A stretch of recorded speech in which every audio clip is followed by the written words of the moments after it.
Is there not an entire section on this subject? Yes, I may have changed my mind in the meantime on that, so it's unfair. I may have changed my mind about Mithra, for example. Is your book for sale back? Yes, sir. Let me tell you, let me tell you, let me tell you, let me tell you, let me tell you. But have you ever asked God for forgiveness? I'm not sure I have. I just go and try and do a better job from there. I don't think so.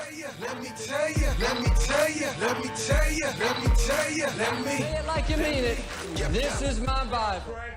What up? I got something to say.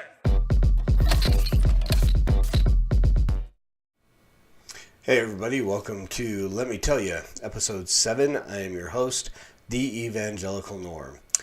Yesterday was Mother's Day, so I hope you had a good day and spent some time with your mom, if she's still around to spend time with.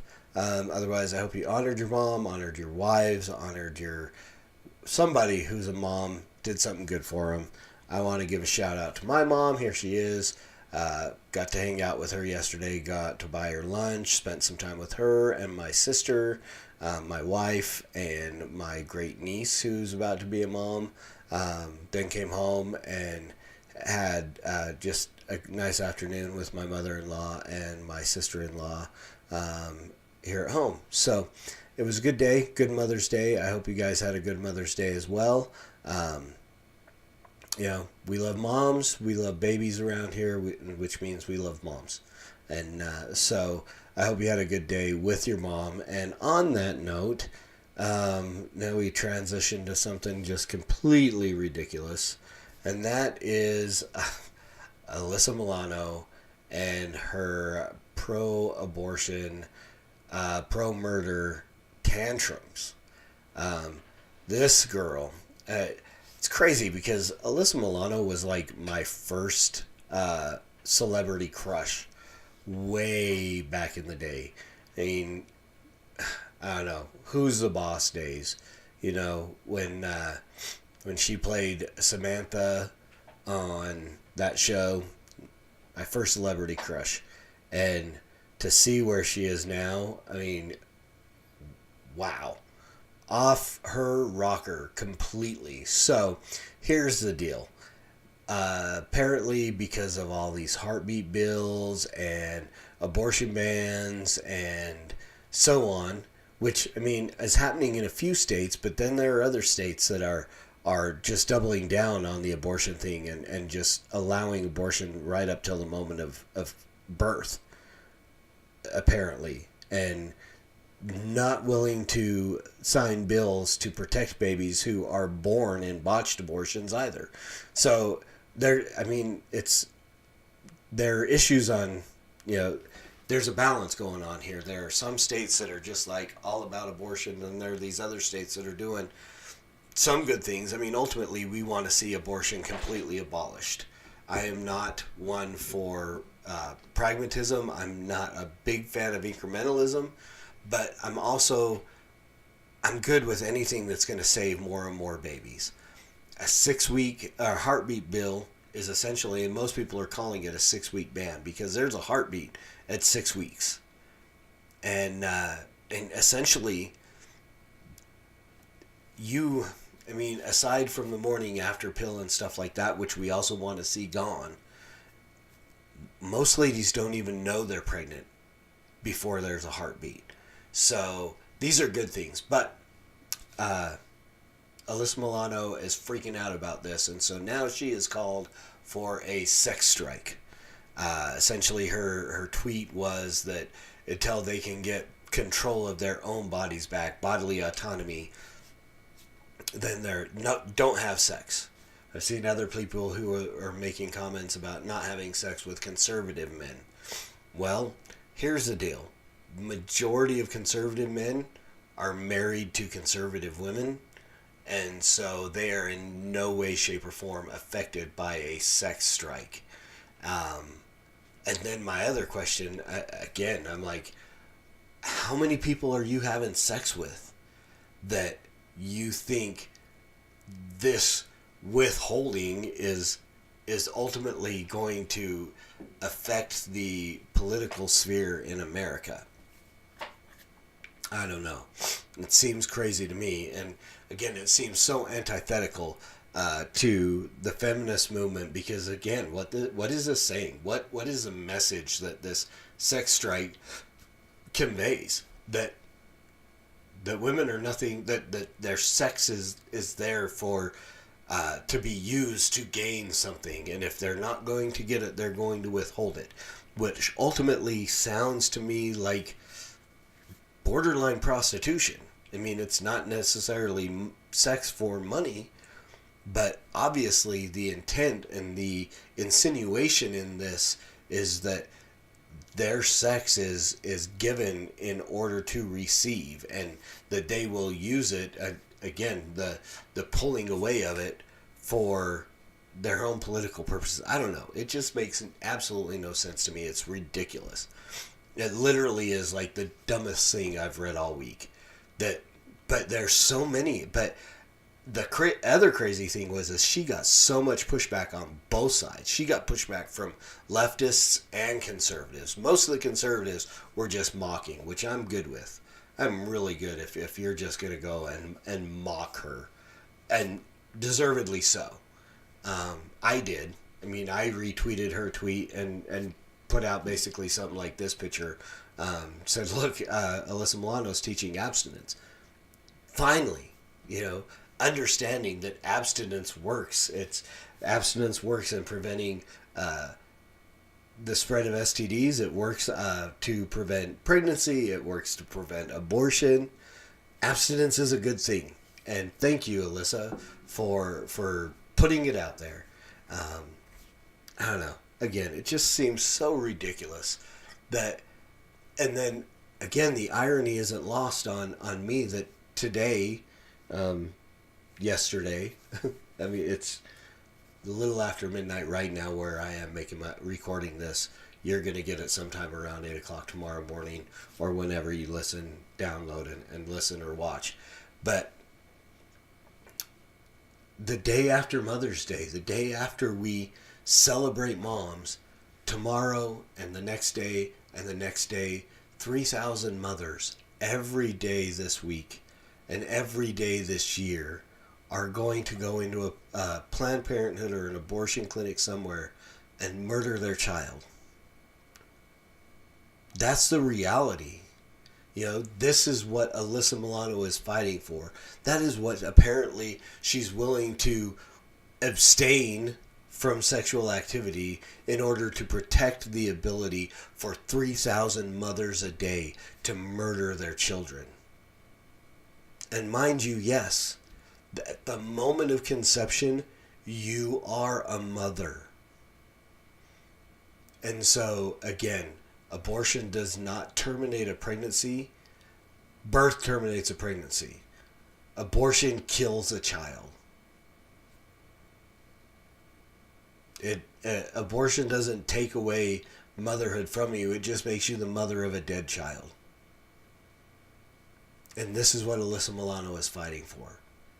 The right for 3,000 mothers a day to walk into a clinic somewhere and murder their children. And we need more laws protecting children. Ultimately, we need one law. We need a federal law that abolishes abortion. That's what we need. We need somebody who's going to step up and tell the Supreme Court that Roe v. Wade is an unjust decision. It's not a law.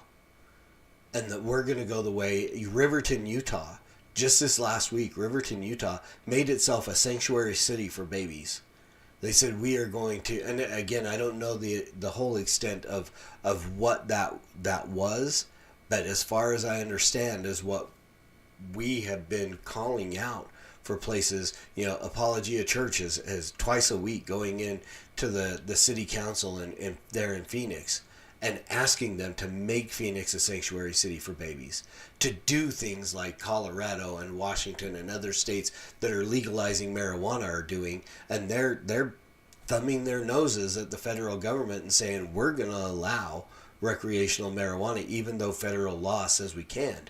And we need these states that are willing to pass a 6-week abortion ban, a heartbeat bill. We need those states to just go ahead and go all in and say we are going to abolish abortion in our state. We are going to completely outlaw it, and we are thumbing our nose at the federal government who will say you have to because of Roe v. Wade. And we need states. I beg Governor Herbert in Utah to do that very thing, to say we will no longer kill babies in the state of Utah. There are states right now that only have one abortion clinic, and those are on the verge of going out of business. And we want to see that. We so want to see that. So again, I would say go do a pro-life challenge. It's something that Rebel Alliance Media put out this week, is asking people to do hashtag pro-life challenge. Make a video telling people why you are pro-life, and then hashtag it pro-life challenge, and upload it Facebook, Twitter, wherever you do your social media. I put a little an added to it when I did an addendum to my my pro-life challenge video, and that is to go to something like End Abortion Now or a gospel-centered pregnancy care center and donate to those places. Donate to places that not only are willing to save babies, and that's great, but we want places that are willing to save babies and also give a saving message to the moms. Not only do we want to see babies' lives saved, but we want to see moms' souls saved. And that way it's far more likely that that baby is going to grow up in a Christian environment and they're going to have an opportunity to be saved. So I would beg you, make a video and then go to endabortionnow.com or go to, I think it's CareNet, find a local pregnancy care center that you can donate to that is gospel-centered. And I want to make that clear. That's got to be a requirement. Make sure that they are not only saving babies' lives, but they are giving a message of salvation to the moms. And donate to those places. And then I would say, send a tweet to Alyssa Milano or Brian Sims or any of these other, Cecile Richards, whatever the new president of Planned Parenthood is, Laura Wen, whatever. And let them know that you donated to a truly pro-life organization, and they were your inspiration to do that. So take that up. I challenge all of you who are watching this video, who watch my or listening to my podcast, do a pro-life challenge video and then go donate to a pro-life organization, and let these people who are throwing their little pro-murder tantrums on the left, let them know that they're your inspiration to give to a pro-life organization. So let me jump off my soapbox on that issue and then talk about what I really want to talk about today. And that is, I just want to honor this guy, Kendrick Castillo. As you all know, this last week we had another school shooting, which is becoming far too regular in our country. It's not about gun control. It's not about partially could be about issues of mental illness. I think that the issue is the lack of gospel. The reason why these school shootings are happening, I think ultimately it's because our schools are teaching children that they're nothing more than evolved animals, and then expecting them to act differently. There's no recognition that these kids are made in the image of God. They're image bearers, Imago Dei. We've lost that.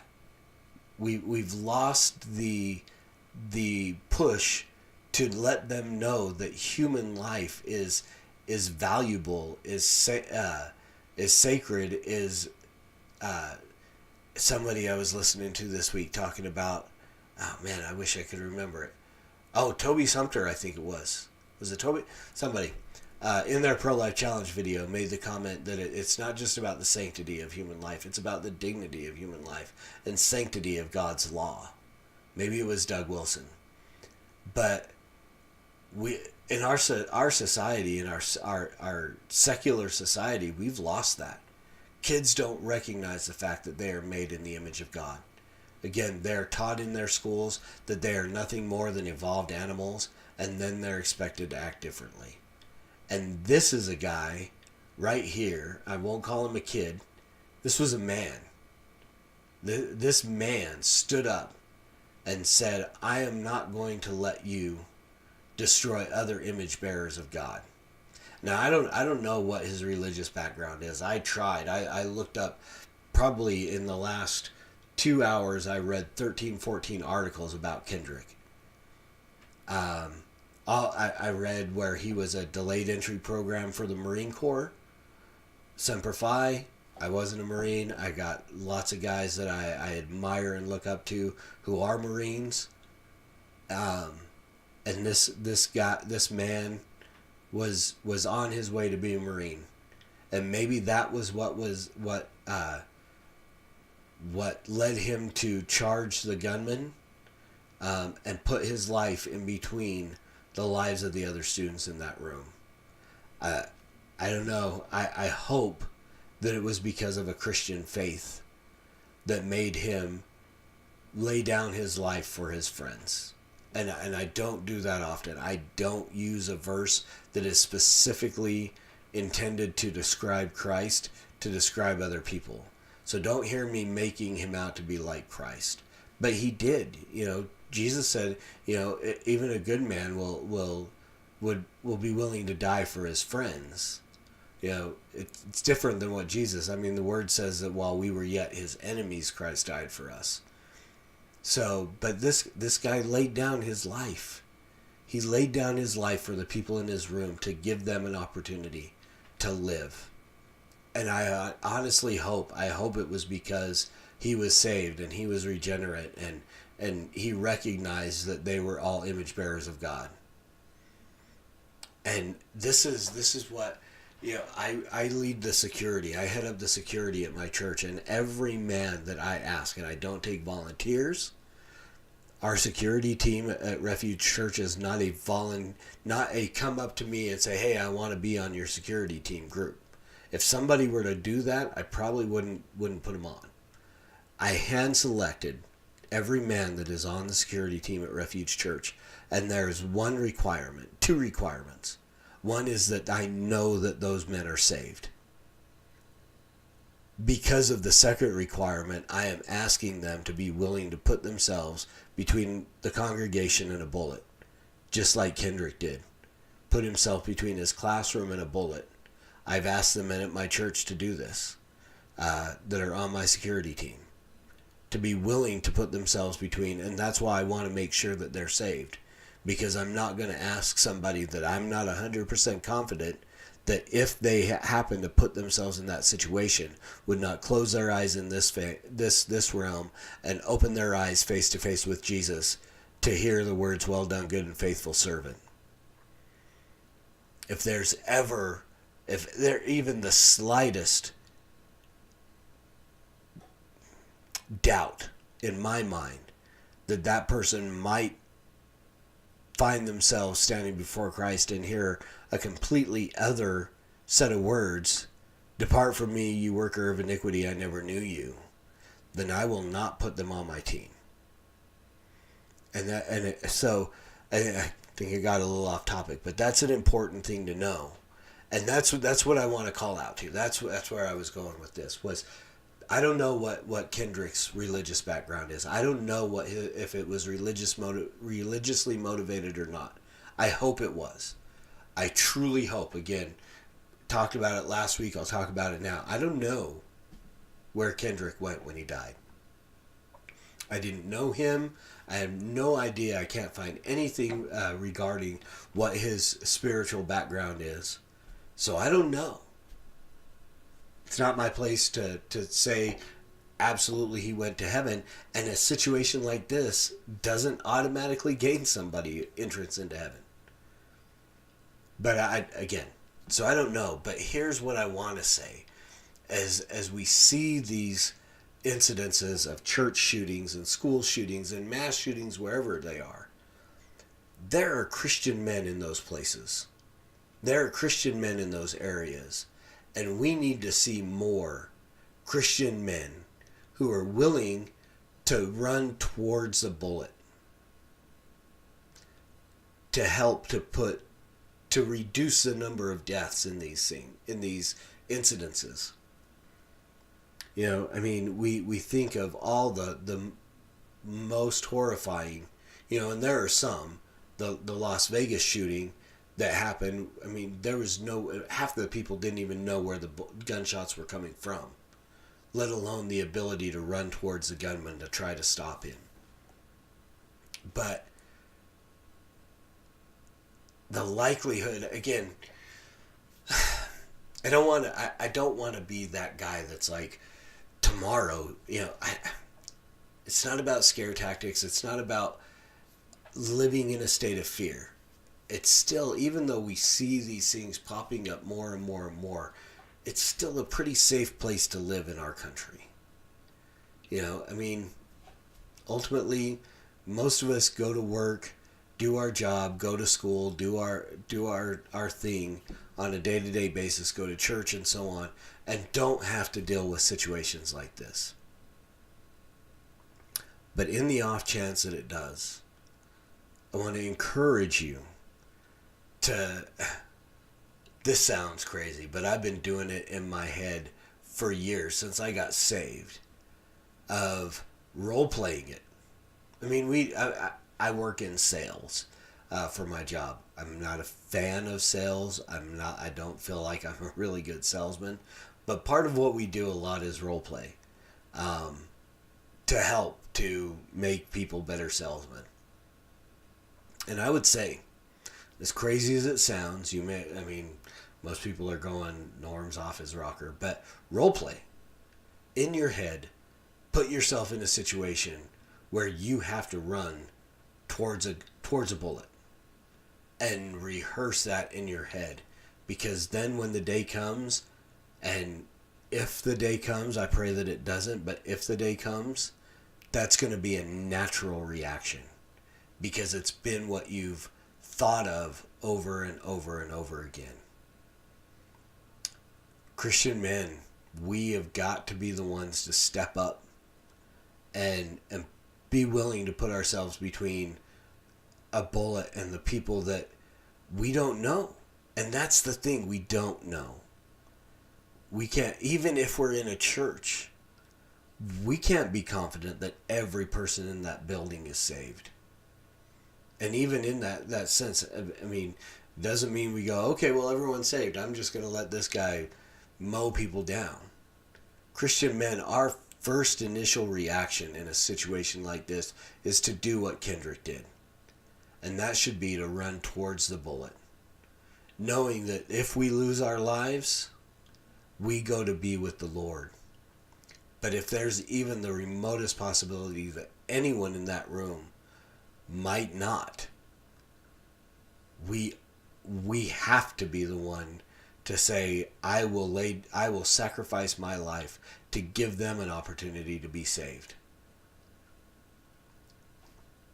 Because my attitude and my opinion, and again, y'all might think I'm just nuts, but I'm going to put it out there, and I will say this every day until I die, however I die, that my life is worth far less on this mortal realm than anyone else's life in eternity. And I am willing to lay down my life so that someone else here might have the opportunity to be saved. Because I would rather, knowing where my eternity lies, go to be with my Savior, rather than to let any one person here die and go to hell. And it sounds extreme, and it does sound crazy. Even saying it sounds crazy, but it's truth. We need to be willing to beyond laying down our lives, beyond sacrificing our lives, because we're far less likely to find ourselves in a situation where we have to stare down and chase down a gunman or put ourselves between a bullet and a group of people. We're far less likely to be in that situation than we are to be in a situation with just a group of people who need to hear the gospel that we have. And why are we unwilling to share that gospel with them? So many of us are unwilling to even just open our mouths to anybody and just tell them about what Jesus did for us. I saw a great meme today, and I think I've heard it before, but I mean, literally sharing the gospel, evangelism, is just one beggar telling another beggar where they found bread. And we need to be doing that. You know, at the farthest extreme, we need to be willing to sacrifice our lives so that somebody will not die and go to hell. But on a regular basis, we have an opportunity to share with them the information that can keep them from going to hell. And that might actually put them in a place where they can put themselves confidently between a bullet and the rest of the room. And it all comes from preaching the gospel. So as we wrap this up, and y'all chalk me up to just a crazy guy, but think about it. It's possible. It is possible that we find ourselves in that situation. So think about that. But more than anything else, think about, as I always say, preaching the gospel at all times. Use words. They're necessary. And until next week, Soli Deo Gloria.